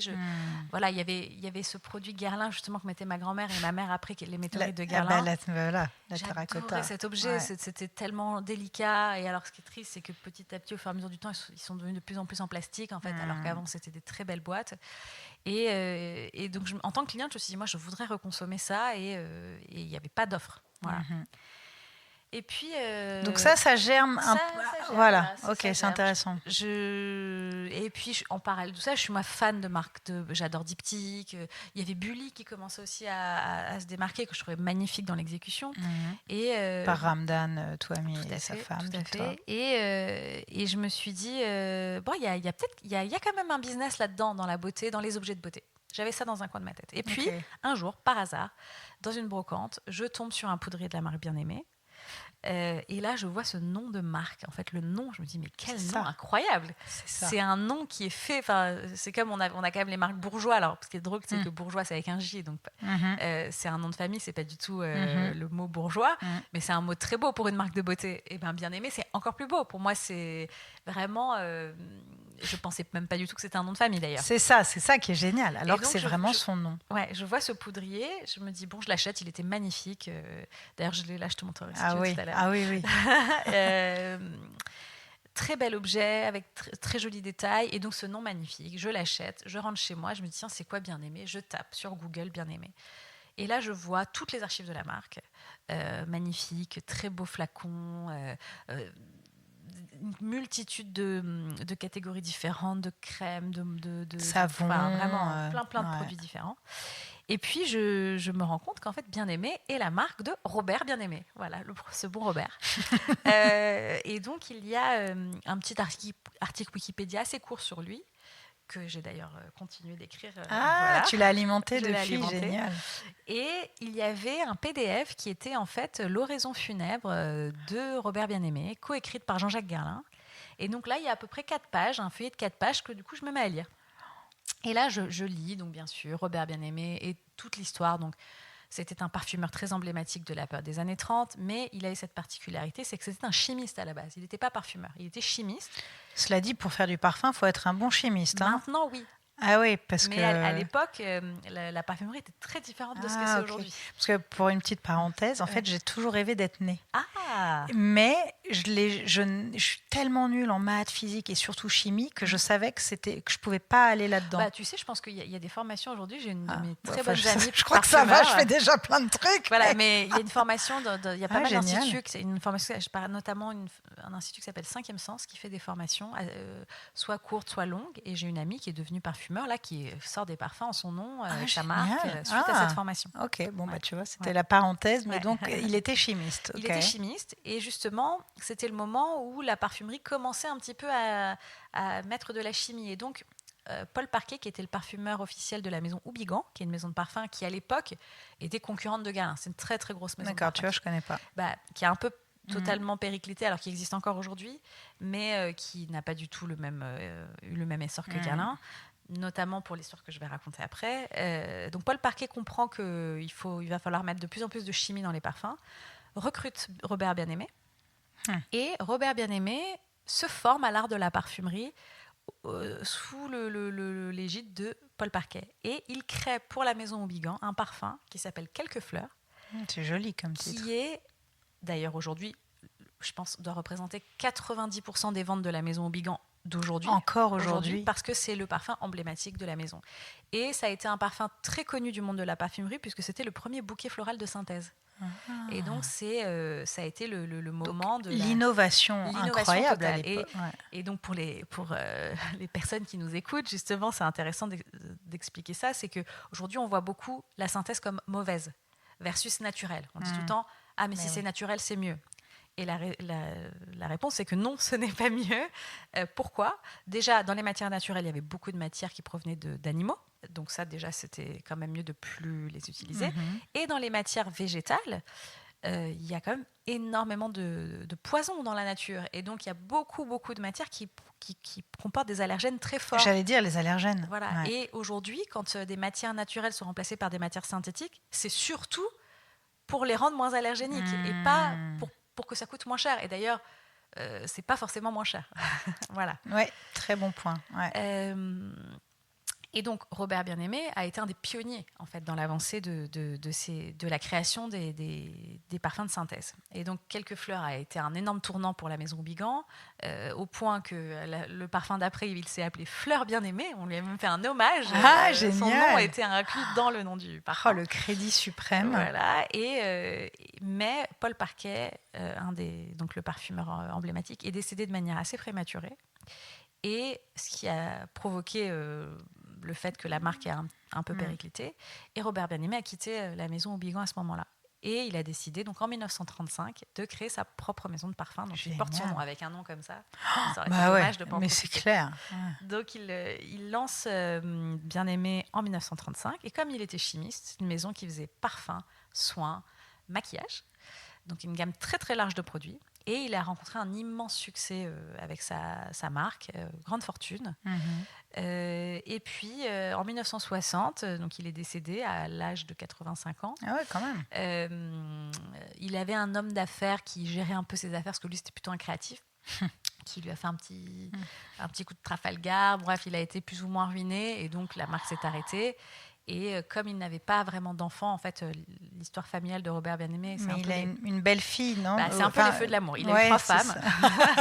Donc, il a une première femme avec qui il a une fille qui s'appelait Simone, mais qui est rentrée dans les ordres, donc qui est un petit peu, qui n'était pas dans le monde du business du tout. Il a une deuxième femme qui avait 2 fils d'un premier mariage. Avec qui il s'est marié. Ils se sont séparés, mais elle n'a pas voulu divorcer, cette femme. Elle était d'origine russe. Elle n'a pas voulu, enfin, pas qu'il y ait un lien de cause à effet, mais voilà. Elle était d'origine russe et elle ne voulait pas divorcer, donc ils n'ont pas divorcé. Ils étaient encore mariés officiellement. Et il a rencontré sa 3e femme, mais avec qui il ne s'est jamais marié, qui était un peu son grand amour, Marie-Louise. Et Marie-Louise, son histoire est tellement belle, fascinante. En fait, Marie-Louise est une femme qui a rencontré très jeune à Paris, qui est d'une famille assez aisée, une bonne famille parisienne, rencontre très jeune un diplomate chinois dont elle tombe follement amoureuse. Et sa famille, bien sûr, totalement contre, tu ne vas pas épouser un Chinois, etc. Et à 18 ans, elle s'enfuit avec le Chinois. Elle épouse le Chinois, elle part vivre en Chine et elle s'enfuit avec le Chinois. De ce mariage avec son mari chinois, donc Monsieur Fong, elle va avoir 4 filles. Et éclate d'abord la guerre, je crois il y a eu la guerre Chine-Japon, voilà. Ouais. Puis la révolution communiste, et là ça devenait vraiment dangereux. Lui, son mari ne pouvait pas quitter, étant chinois, il ne pouvait pas quitter le pays, mais elle étant française, ils ont dit pars, prends les filles, emmène-les à Paris pour que vous soyez protégés. Et donc elle retourne à Paris avec ses 4 filles sous le bras, une famille qui n'était pas forcément super accueillante. Et là, elle fait la rencontre de Robert Bien-Aimé. Comment elle le rencontre? Au moment où elle fait baptiser une de ses filles, la fille de Robert Bien-Aimé, Simone, est la marraine d'une de ses filles. Et c'est comme ça qu'elle rencontre Robert Bien-Aimé. Et elle avait peut-être 30 ans de moins que lui. Ah ouais. Et commence une histoire d'amour complètement dingue, et qui, tout ça, bien sûr, m'a été raconté. Donc de ces 4 filles, il y en a une, l'aînée, qui vient de décéder d'ailleurs très récemment, habite à New York. La deuxième, je crois, habite à Saint-Malo. La 3e est décédée d'un cancer. Et la 4e, Françoise, a 90 ans aujourd'hui, à quelques jours près. Et je l'ai rencontrée totalement par hasard, parce que mon parfumeur qui travaille avec moi... Oui, on va en parler, là, évidemment, de l'équipe. Ce parfumeur avait dans sa classe une autre élève parfumeur à qui... Françoise connaissait la mère et avait fait don du livre de formules de Robert Bien-Aimé. Et donc, c'est comme ça que j'ai pu connaître l'existence de Françoise, parce que moi, comme il n'a pas été marié avec Marie-Louise, il n'y avait aucune trace de ce mariage. Donc moi, quand j'ai fait mes recherches, je n'avais pas du tout... C'est ça, t'as rien trouvé d'autre? J'ai rien trouvé sur... Ouais. Alors, à un moment, on avait vu dans les recherches un portrait où il y avait écrit Marie-Louise Bien-Aimée. On était curieuse, mais qui est Marie-Louise? Parce qu'on ne comprenait pas. Et donc, une fois qu'on a rencontré Françoise, on a raccroché tous les wagons. Et donc cette histoire m'a été racontée par Françoise. Donc, très belle histoire d'amour entre Marie-Louise et Robert. Donc, il est mort beaucoup plus tôt qu'elle, forcément. 30 ans d'écart. Et elle, jusqu'à son dernier souffle, elle avait son portrait de Robert Bien-Aimé sur sa table de nuit. C'est vraiment touchant. Il y avait un amour réel entre eux. Je trouve que c'est une très belle histoire. Génial. Et donc, les 4 belles filles de Robert Bien-Aimé ont été quand même plus ou moins éduquées par Robert Bien-Aimé. Ils ont vécu sous son toit, et Françoise a vécu avec lui de ses 5 ans à ses 20 ans. Donc, longtemps, elle le connaissait très bien, elle l'adorait. Elle l'appelait Pachka, c'était son surnom. Pour pas l'appeler papa, c'est pas vraiment le père, donc Pachka. Et c'était un homme, c'est ça ce qui ressortait aussi des 4 pages que j'ai lues sur l'oraison funèbre, et qui m'ont fait... adhérer complètement. C'était un homme qui, en plus d'être un homme d'affaires, était un homme d'une générosité, fait énormément de dons à des œuvres de charité, mais très doux de caractère, très affable. C'est vraiment écrit sur son oraison, au-dessus des petites vies. Il y avait cette phrase, il était au-dessus des petites vilainies de la vie quotidienne. Et j'ai tellement adoré cette phrase, parce que c'est quelque chose Moi, j'aspire à ça, à être comme ça, en fait. Et donc, ce côté, la bassesse du quotidien des gens, de ne pas s'en préoccuper, d'essayer de rester dans cet esprit positif, etc. Et donc, cette phrase m'a plu. Il y a autre chose de plus grand, quoi. Voilà, ça m'a plu et je me suis dit, j'aimerais, moi, si un jour, quand je meurs, j'aimerais tellement qu'on écrive ça sur ça de moi. C'est ça. Je me suis dit, c'est incroyable. Donc, ce type était très talentueux, mais également humainement incroyable. Et donc, là, je me dis, mais cette marque, elle est dingue, en fait. Ce type, il est génial. La marque, elle est géniale. C'était magnifique. Il faudrait la relancer. Je me dis, donc, c'est comme ça, voilà. C'est comme ça que le truc commence à germer. Et là, je tape, du coup, je me dis, est-ce qu'elle existe encore, la marque ? On va voir. Sur l'INPI, tu vas. Je tape sur la base marque INPI, bien aimé, je vois ce qui sort. Et là, je vois, bien sûr, la marque existe. Elle appartient à un parfumeur, enfin un monsieur qui a des marques de parfums, il y avait son nom. Okay. Donc, je le contacte. Tu l'as contacté. Ah ouais. Ça a mis un peu de temps. Ok. D'ailleurs, ça n'est pas par LinkedIn que j'ai réussi à le contacter, c'est par le c'est complètement dingue. Everything happens for a reason. C'est vraiment ça. Je le contacte, il ne me répond pas. Donc je me dis bon, si le type me répond jamais, peut-être que Bien Aimé, c'est pas forcément une marque que je pourrais relancer. En tout cas, ça m'avait mis la graine de relancer une marque de beauté. Du coup, je me dis il y a peut-être d'autres marques. Donc je vais à la BNF. Je vais consulter tous les almanachs d'exposants à l'exposition universelle dans les années 30. Je vais voir un peu toutes les marques de beauté qui existaient. Je me dis, il y en aura peut-être une qui va me plaire et sur laquelle j'aurai un accès.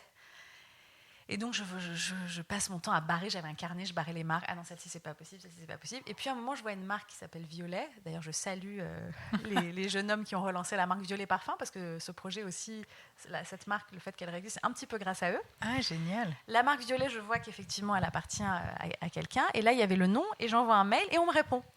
Et on me dit, moi je suis l'avocat qui a déposé mais je vais vous mettre en contact avec les jeunes garçons qui ont relancé cette marque. Et donc ils me répondent. Je vais dans leur showroom qui était à l'époque rue Haïti de Marcel.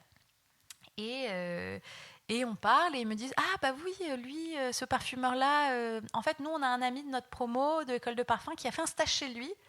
Donc, on va vous mettre en contact avec lui. Et puis, ce parfumeur, c'est Patrice. On va vous mettre en contact avec Patrice. Et puis, Patrice, peut-être, il pourra vous mettre en relation directement avec Nicolas, qui possède la marque Bien Aimé. Oh, la vache. Et donc je suis pas super, merci, génial. Donc, contact avec Patrice. Je rencontre Patrice, qui, lui, est né, travaille pour d'autres marques, au sein d'un labo qui s'appelle Maelstrom. Il me présente un petit peu, enfin, c'est Johan, son associé, qui me présente un peu les services de leur labo. Et puis, il me fait le mail de mise en relation avec Nicolas. Et là, Nicolas répond dans la minute et me dit mais bien sûr, rencontrons-nous. J'ai pas du tout vu votre message LinkedIn. Comme quoi, la vie. Oui, voilà. Et puis alors, c'est vrai qu'il y a des gens qui sont pas très réseau aussi, tu vois. Oui, complètement. Tu vois pas forcément les. Il était même étonné parce qu'il me dit mais c'est marrant, normalement, je réponds à tout le monde. Mais là, donc, en fait, mais il fallait qu'il y ait Patrice. C'est ça. Il fallait que Patrice soit dans la boucle. C'est pour ça que. Voilà. Et donc, je le rencontre. Je lui dis voilà, vous avez cette marque, Bien Aimé. Est-ce que vous comptez en faire quelque chose ? J'ai vu qu'il n'y a pas d'existence commerciale. Il me dit bah oui, c'est vrai, j'ai cette marque, j'en fais rien, c'est vrai que c'est une très belle marque. Vous, quel est votre projet ? Donc je dis je lui explique que moi je voudrais faire une marque d'objets de beauté, vraiment de refaire vivre l'art de vivre de la beauté des années 30, mais avec un business model quand même un peu digital, un peu à la Cézanne. Bah oui, voilà, quand même. Plus proche de Cézanne, parce que le parfum c'est quand même pas des vêtements, ça reste compliqué on a quand même besoin de sentir malgré tout. Voilà, ouais. Mais ça on va en parler. Ouais. Et donc je lui dis ça, et il me dit écoutez, franchement votre projet est bien, si vous voulez, je vous vends la marque. Alors que moi c'est ça qu'il faut se dire, c'est que je l'ai peut-être pas, c'est que quand j'ai commencé un peu tout ce process, j'y suis un peu allée comme ça, tiens on va voir, j'étais encore chez Cézanne. Et puis tu n'avais aucune idée même des budgets, de ce que ça peut représenter. Rien de rien. Voilà, je ne connaissais rien à la beauté. J'ai été un petit peu allée. Non, et puis même un rachat de marque endormi, on ne sait pas forcément comment elle est valorisée, etc. Complètement. Quand j'ai racheté le poudrier, je me suis dit tiens, je pourrais la relancer, mais un petit peu comme on se dit un jour je ferai du théâtre, quoi. Tiens, un jour je prendrai un cours de chant, tu vois, c'était un petit peu comme ça, c'était un peu le côté, le petit spleen de la fille qui bosse comme une dingue et qui a envie d'imaginer un projet futur très hypothétique, un peu pour se dire un jour je le ferai. Un rêve fou. Un rêve fou, exactement. Et puis là, ça commence à devenir bien concret, parce que là, quand il me dit je vous la revends, je vais pas donner le montant, mais le montant, c'était un montant qui était assez important pour que si je dépense cet argent, il fallait que je fasse vraiment quelque chose Bien, de la marque. ouais. Et en même temps, pas besoin d'aller non plus emprunter à la banque. Voilà. Et donc, donc je réfléchis un petit peu et puis j'en parle un peu avec ma famille, qui ont été d'ailleurs incroyables, parce qu'ils m'ont tous dit, mais fonce, tous ils y ont cru, alors que c'était quand même pas... Et donc, tu as même eu un peu de love money, comme on dit, c'est-à-dire qu'il y a eu la famille après, qui a... Après, il y a eu de la love money, clairement, mais au début, là, c'était finançable par mois, et donc j'ai dit, banco, je rachète. Et donc ça et donc là, tu es toujours chez Cézanne. Toujours chez Cézanne. Donc tu démissionnes à ce moment-là, plus ou moins. à peu près, voilà. Plus ou moins. Et là, je me dis, il faut que je m'entoure. C'est surtout, je me dis, ça va pas se faire demain. Ouais. Donc, j'ai créé une société. Parce que ça, c'était 2019, je crois. Voilà. Là, je me dis, il faut que j'ai une activité de consulting en parallèle pour pouvoir continuer à gagner ma vie en attendant que le projet décolle. Donc, tu as monté ta boîte de consulting, toi, pour Salvador, Salvador Conseil, qui est ma boîte de consulting. Et en parallèle, du coup, Bien Aimé, qui a été créé quasi en même temps. Donc là, tu continues l'activité de conseil aussi ? Non, là, j'ai dû l'arrêter. Ouais. Mais je savais que pendant toute la phase où il fallait monter le projet, il allait falloir que je gagne ma vie. Que tu finances, et surtout que je mette de côté pour après, parce que je savais que ça allait mettre un peu de temps avant que je puisse me payer un salaire. Donc, j'ai eu cette activité de conseil, comme j'avais cette expertise quand même dans la mode qui fait que j'ai trouvé des clients assez facilement. Super. Et un réseau aussi. Et ce mentor Céline qui a été clairement Bien Aimé, et là vraiment grâce à elle, puisqu'elle m'a mise en relation avec la marque Minelli, et pour laquelle j'ai eu une mission de conseil de chaussures qui m'a tristement là, elle va pas très bien, mais c'est pour plein d'autres raisons. Et donc j'ai été en mission pendant 2 ans chez Minelli, et donc 3 jours par semaine, donc j'étais occupée à 100% de mon temps. Et donc tu avais 2 jours pour... Exactement. C'est top. Et c'était génial, c'est-à-dire que j'avais ce 3 jours par semaine Minelli, et le reste du temps, je pouvais me consacrer vraiment à Voilà, et ça, je trouve que c'est très intéressant en termes purement de montage, d'arriver... Parce que c'est pas facile quand tu veux lancer un projet, quel qu'il soit, a fortiori une marque, de pas t'y consacrer complètement, parce que ça doit quand même, j'imagine, tu es dans ta journée de boulot chez Minelli, mais tu dois y penser non-stop. Donc c'est très complexe de cloisonner, et en même temps, c'est confortable, justement, ça t'apporte une sécurité financière, et ça te permet peut-être aussi de pas t'emballer, parce que finalement, la marque, on va en parler, mais elle a été lancée vraiment en 2021. Novembre 2021. Oui, donc fin 2021, donc tu as eu pratiquement 2 ans, c'est ça justement, je vais te raconter un peu tout ce qui s'est passé là. C'est qu'au début, si tu veux, ce qui est évident, c'est qu'à partir du moment, d'ailleurs, mon dernier jour chez Minelli, ça a été la veille du lancement de la marque. Ah ouais. À partir du moment où la marque vraiment a été... jusqu'au bout. Ouais. Alors après, j'étais plus qu'un jour par semaine. Ouais. Mais à partir du moment où la marque était lancée, c'était évident que je devais m'y consacrer à 100%. Mais au début, quand on était dans la phase de réflexion, si tu veux, le début de Bien Aimé, ça a été, de toute façon, je vais avoir besoin d'argent. Puisque lancer une marque, plus une marque d'objets, donc avec des objets sur mesure, parce qu'aujourd'hui, rien dans les produits standards n'était vraiment rechargeable. C'est ça la problématique, c'est que tous les produits standards, le parfum aujourd'hui, c'est jetable. C'est scellé, donc c'est avec une bague scellée. Donc le métal est accroché. À part des maisons comme Guerlain, justement. Moi, je sais que. Alors depuis, forcément. Ma mère, elle avait Chalimard, elle achetait sa recharge. Oui. Enfin, ma grand-mère. Il y avait parce que c'était des flacons sans pompe. Ah, ok. Mais là, depuis que...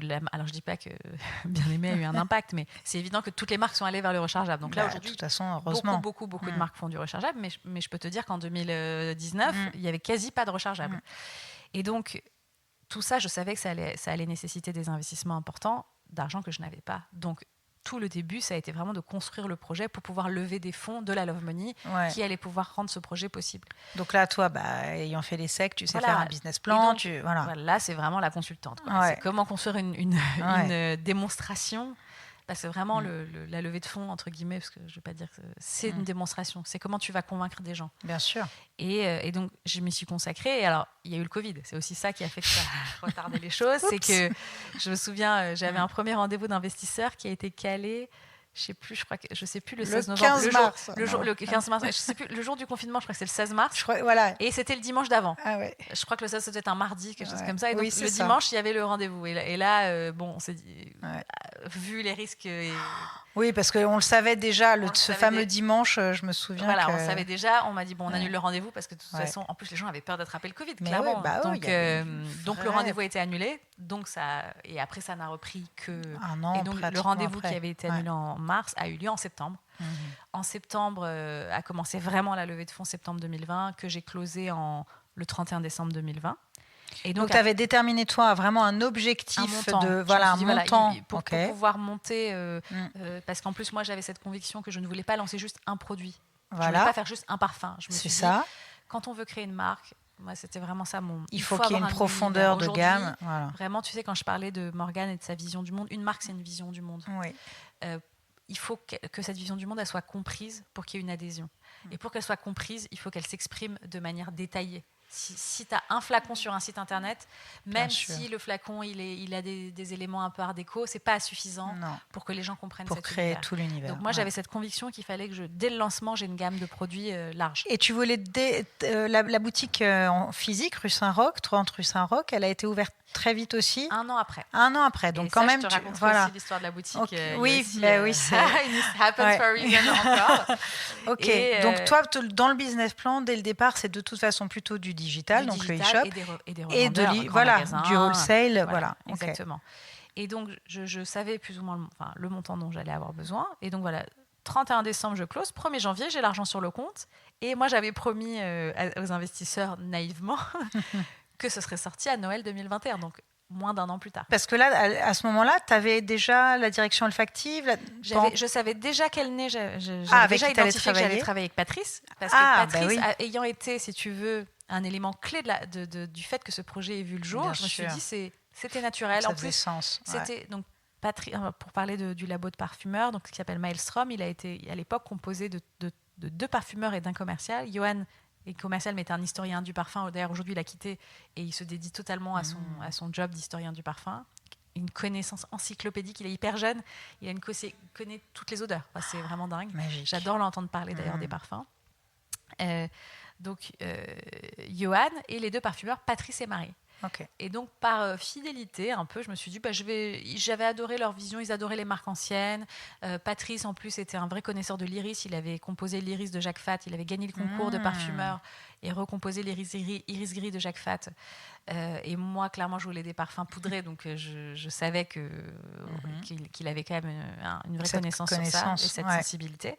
Donc, eux, je savais que j'allais travailler avec eux. Pour la partie direction artistique, qui était clairement, je dirais, l'élément le plus important. Pour moi, c'est 50-50 entre l'olfactif et l'artistique. Et je dirais même plus. C'est-à-dire que, en tout cas, parce qu'on est tellement dans un monde visuel que c'est ça qui fait accrocher d'abord. Si je ne trouvais pas la personne, le directeur artistique, qui allait comprendre ce que je voulais créer, et ben la marque n'aurait pas vu le jour. Et bossant dans la mode, j'avais quand même des connaissances de gens qui connaissaient des directeurs artistiques, etc. Donc je me suis dit, je vais en interroger 3-4 avec qui on va convenir d'un petit budget où ils vont juste créer un logo pour que je vois un peu leur sensibilité, parce qu'en fait c'est comme un appel un mini concours de savoir si la personne va comprendre ce que j'ai parce que moi j'avais une vision très claire de ce que je voulais, mais je suis pas directrice artistique. Tu peux pas la retranscrire. Non, je ne pouvais pas la retranscrire. Et j'avais fait bien sûr un mood board. Mais ça c'est très important de savoir ce qu'on peut faire, ce qu'on sait faire et ce qu'on va déléguer, justement parce que, et c'est ça aussi la clé du succès et ensuite de la pérennité d'une marque ou de n'importe quelle entreprise finalement, mais de choisir les bonnes personnes pour s'entourer. Complètement. Et donc j'avais déjà interrogé deux directeurs artistiques dont je ne citerai pas les noms, mais certains qui avaient une très bonne connue, quoi. Voilà. Et quand il y a eu les débriefings et quand ils m'ont fait les propositions, j'avais les larmes aux yeux parce que c'était pas du tout ce que je voulais. Et je me suis dit, en fait, merde, je me suis plantée. En fait, je ne vais pas trouver. Fait, vraiment, je ne vais pas trouver. Donc, j'étais dans une phase un peu de désarroi, vraiment, sur est-ce que je vais trouver. Et l'histoire qui est très drôle, c'est que dans cette phase-là de désarroi, j'avais calé un déj avec un ancien de chez Merci, qui est un ancien collègue, qui s'appelle Jules, qui d'ailleurs aujourd'hui, qui est plutôt archi en fait, et qui lui, d'ailleurs, a quitté Merci à son propre bureau. Donc Jules, si tu nous écoutes, merci d'ailleurs ici à quel point je lui suis redevable. Et donc je déjeune avec Jules. Jules arrive 45 minutes en retard au déj. Donc Jules, franchement, mais comme quoi. J'étais énervée parce que c'était quand même beaucoup 45 minutes et j'étais vraiment sur le point de partir. J'étais sur le point de partir. Et là il me dit attends, j'arrive. Ok, il arrive. Donc ce déj n'aurait pu vraiment ne pas avoir lieu. Voilà. Et Jules, que j'aime beaucoup, malheureusement je le vois pas non plus très souvent, donc j'aurais vraiment le destin de la marque a pris un tournant via ce déj. C'est génial. Je fais ce déj avec Jules, je lui explique mon projet et il me dit mais attends, il faut que tu rencontres Romain. Il me fait mais c'est Romain la personne qu'il te faut. Voilà. Et là je fais ah bon, Romain, génial, qui est Romain? Il me fait la mise en relation. Romain, son nom de famille? Chira. Romain, donc hyper enthousiaste déjà par SMS, donc déjà c'était hyper agréable. Je le rencontre, j'arrive dans son bureau. Déjà, je savais que c'était la bonne personne. C'est ça. Voilà. Il y avait tous les produits vintage, toutes les vieilles marques. Donc c'était génial. Je le brief. Lui, bien sûr, hyper enthousiaste à l'idée de ce projet parce que c'est exactement le type de projet qu'il aime, les marques anciennes. Établissement, c'est vraiment ça, c'est redonner ses lettres de noblesse aux vieux établissements français. Génial. Il travaille aujourd'hui pour l'Orient Express. Donc j'ai vu. Voilà. Donc c'est vraiment la consécration. Complètement. En plus d'être extrêmement talentueux, il est extrêmement gentil. Donc c'était très agréable. Tous nos échanges étaient très agréables. Et donc, je le brief. Donc, on s'était mis d'accord sur il devait faire un logo, une étiquette pour le budget dont on avait convenu. J'arrive à la restitution, j'avais une presse où il y avait tout. Voilà. Tout. Ouais. Je suis sortie cette fois avec les larmes aux yeux, mais de joie. Génial. Et là, je me suis dit, OK, la marque, c'est bon. Marque va voir le jour. Bon. Et il le valide. La marque bien aimée telle qu'elle est aujourd'hui, il n'y a pas beaucoup de différence. Par rapport à la proposition qu'il avait faite. Donc en fait, le rouge et le rose, c'était déjà là. Le logo signature, la signature manuscrite de Robert Bien-Aimé était là. Le capot en forme de coquillage. Tout ça, c'était issu de sa présentation. Et là, ça a été... la typo aussi alors la typo, c'est venu après. Ah, ok.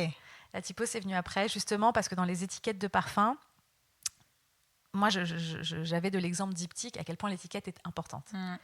L'étiquette fait partie de l'objet et la signature de l'objet.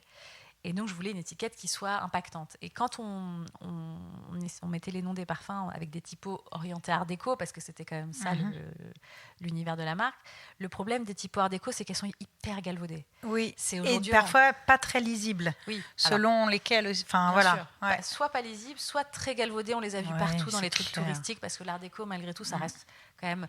Alors, moins en France, c'est très art nouveau quand même, ce qui est resté dans le côté très touristique, le côté Montmartre. C'est vrai. Voilà. Mais aux États-Unis. Mucha. Voilà, exactement. Aux États-Unis, toutes les typos, elles sont très galvaudées. Chrysler Building, Empire State Building, bien sûr. Cotton Club. Voilà. Et donc, tout de suite, quand on la voit, ça fait cliché. Et on voulait surtout éviter ça. Et en plus de ça, elles sont très masculines parce que très lourdes, très dures, très raides, enfin verticales. Et on avait fait tellement d'essais, on ne trouvait rien. Et à un moment, j'ai dit, en fait, on va devoir créer notre propre typo parce que là, je ne vois pas comment on va s'en sortir. Et donc, on a fait appel à une typographe que Romain connaissait, qui s'appelle Julie Soudan. Je crois que le premier essai qu'elle a fait, c'était le bon. C'était celui-là. Donc cette typo, c'est quand même, elle est très reconnaissable. Il y a les éléments de l'art déco avec les lettres très grasses, mais en même temps, les déliés, les courbes plus féminines. Tu vois, je regarde là. Ouais, c'est ça. Ouais, les exactement. courbes plus féminines, plus voilà. Et donc la typo s'appelle la typo Robert Bien-Aimé, en l'honneur de notre cher Robert. Génial. Et voilà. Et donc je dis tout le temps, c'est Robert qui a mis Romain sur mon chemin. C'est Robert qui m'a fait rester à ce déjeuner. C'est génial. Voilà. Tu vois, je reviens là, quand même. Je trouve que c'est fabuleux aussi que tu fasses autant appel à des personnes qui sont experts dans leur domaine. C'est-à-dire que jusqu'à une typographe. Voilà. Et ça, moi, j'apprécie beaucoup ce côté jusqu'au boutiste et finalement, encore une fois, de tellement aussi respecter le travail des autres et savoir quelle est ta zone de génie. On en parlait tout à l'heure. Voilà, tu vas me dire quand tu es dans le flow, etc. Mais voilà, toi, ça n'est pas ta spécificité, donc tu sais que tu fais appel à quelqu'un. Et même Romain fait appel à une typographe, alors que, bon, en tant que DA, /graphiste, il pourrait aussi très bien en choper une, même si Ouais. on l'achète, je veux dire, Ouais. tu vois, mais je trouve ça vraiment La typographie, fort. j'ai appris ce que c'était avec Julie. C'est Ouais. un travail, c'est unique dans le graphisme. C'est-à-dire qu'il y a Unique. c'est Ouais, vraiment ouais. de la dentelle et C'est chaque, entre la calligraphie Ah oui, et le exactement. graphisme. Donc Chaque lettre est ouais. dessinée au crayon. Moi, elle Ouais. m'avait montré les essais crayons. Enfin, c'était faux Mais crayon oui, papier. Et mais après, ouais. elle les a digitalisés. Mais Après, voilà, tu les c'était vectorises, magnifique. tu les Moi, dessines. enfin, Ouais, je trouve ça. et c'est là où on se retrouve avec Romain. Et je suis fan d'imprimerie, de papeterie. Alors moi, tous ces trucs-là, c'était les tampons, passion pour les tampons. Ben Enfin, voilà. donc là, on était à fond là-dedans. Et donc voilà, on a créé cette typo grâce à Julie. Et donc Romain a été un élément essentiel de lancer ce projet. Donc une fois que j'avais trouvé Romain, là, j'ai fait la levée de fonds. C'est là où... Ok, super, voilà. Et donc, tu avais déjà l'équipe, les Voilà, nés. j'avais l'aîné, Voilà. j'avais Romain. Et, donc on Et s'est pour lancé. la fabrication de flacons, Et ben, donc ça, c'est important aussi. oui. Tu l'avais déjà Non. Non. Là, quand je suis commencé le 1er janvier, j'ai tout découvert à ce moment-là. Et alors, j'ai eu des déconvenus, j'ai eu les montagnes russes émotionnelles de dingue. Et au final, tout s'est très bien passé. C'est là où je dis que Robert Bien-Aimé vraiment est là, parce que c'est assez dingue. Je veux dire que tout s'est bien passé. Il n'y a pas eu de drama énorme. On a été livré à temps. Et donc, le flacon, dont je suis très fière, notre flacon de parfum, est fabriqué par une usine qui s'appelle Walter Sperger. En Normandie. Qui est une entreprise du patrimoine vivant. Voilà, Ouais. qui existe depuis 1916, qui a une histoire rocambolesque. Elle a fait faillite 3 ou 4 fois, je crois. Elle a été reprise à chaque fois. Et en fait, je suis allée visiter cette usine. Et une fois que j'avais vu l'usine, c'était sûr que j'allais faire le flacon là-bas. Tu vois, c'est marrant parce que c'est une usine qui a été reprise. Et là, Ouais. toi, tu es dans une reprise. Exactement. Je trouve ça intéressant aussi. Je me demandais d'ailleurs si ça avait été... parce que t'as quand même eu, tu nous racontais que tu avais quand même eu à un moment cette envie de reprendre donc une marque de beauté avant que ce soit purement bien aimé. En revanche, tu n'as jamais eu une envie de créer une marque de toute pièce, toi? En fait, je m'étais posé la question, mais d'un point de vue, en fait, en ayant analysé le pour et le contre, je me suis dit l'avantage quand même de relancer une marque passée, c'est qu'il y a une... Tu capitalises sur l'existant. Tu capitalises même si aujourd'hui personne ne connaissait Bien-Aimé. Donc ça, tu capitalises pas sur la notoriété. Mais dans le storytelling, oui. Dans le storytelling, oui. Ouais. Et puis, je pense que j'aimais vraiment, je pense que c'est sincère, ça me faisait plaisir de me dire Robert Bien-Aimé qui avait créé cette magnifique marque, qui s'est fait arnaquer.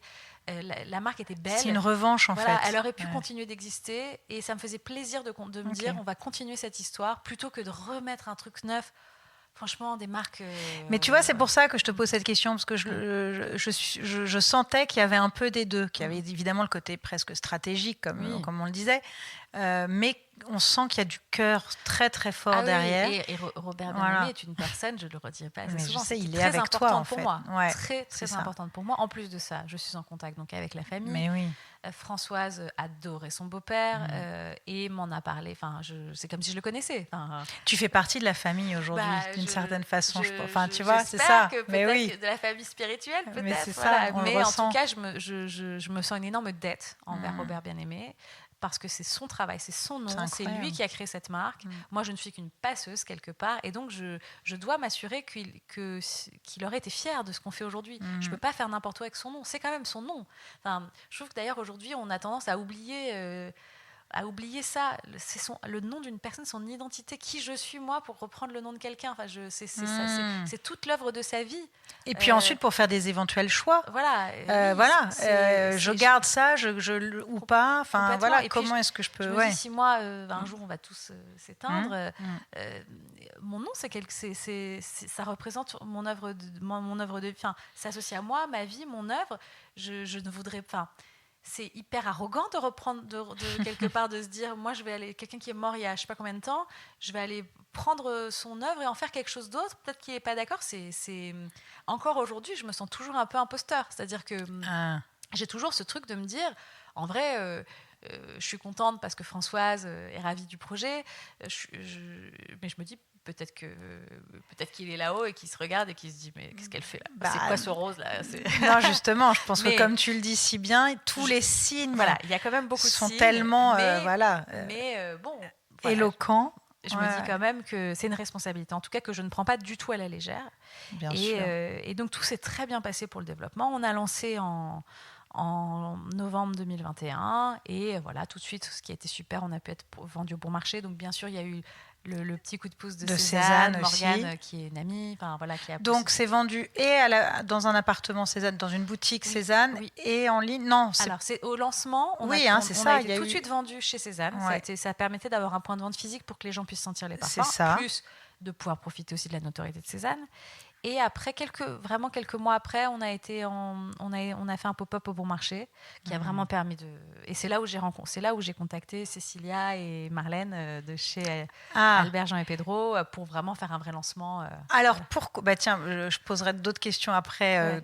Mais alors, puisque tu en parles, pourquoi d'abord avoir fait appel à une agence externe, premièrement? Bon, même si évidemment, comme on l'a déjà dit, tu sais identifier les besoins, là où toi. Et pourquoi elle? Écoute, pourquoi une agence? Parce que je m'étais posé la question, parce que c'est quand même un budget. J'en ai parlé à d'autres fondateurs de marques qui m'ont dit, écoute Cécilia, tu n'as qu'une opportunité, tu fais qu'un seul lancement dans ta vie. Très juste. Ça va arriver qu'une fois.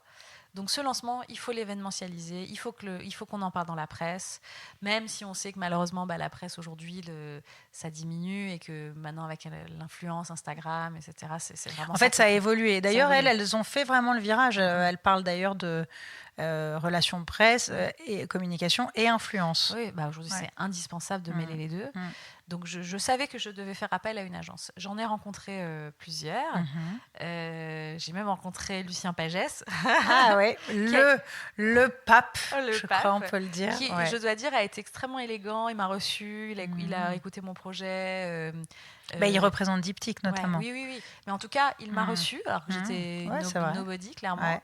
Il m'a reçu, il m'a fait des mises en relation. Il ne pouvait pas prendre la marque parce qu'il avait d'autres marques et pas assez de ressources pour traiter toutes ces marques, mais il était très élégant.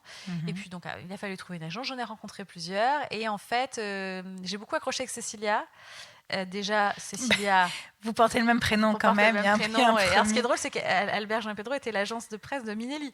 Quand même, mais c'est vrai, je savais pas. Oh, c'est drôle. C'était drôle. Donc j'avais déjà entendu parler de Cécilia. Mais tu les avais jamais rencontrés? Jamais rencontrés. Ok. J'ai bien aimé le fait qu'elle était qu'elle ait fait de l'histoire de l'art, qu'elle ait une vraie connaissance des marques et qu'elle comprenne la marque. Parce qu'en fait, tous les partenaires avec qui je travaille, l'élément clé, c'est la compréhension de cette marque. Elle peut être comprise de plein de manières différentes.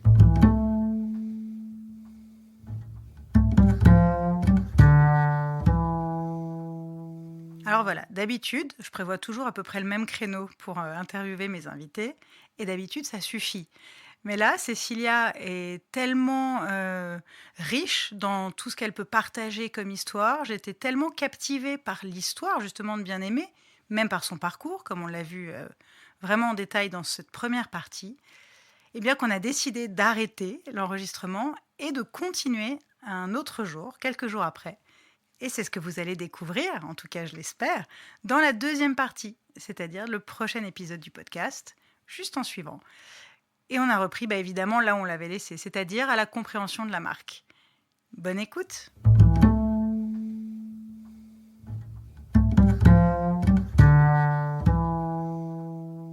Merci d'avoir écouté cet épisode jusqu'au bout.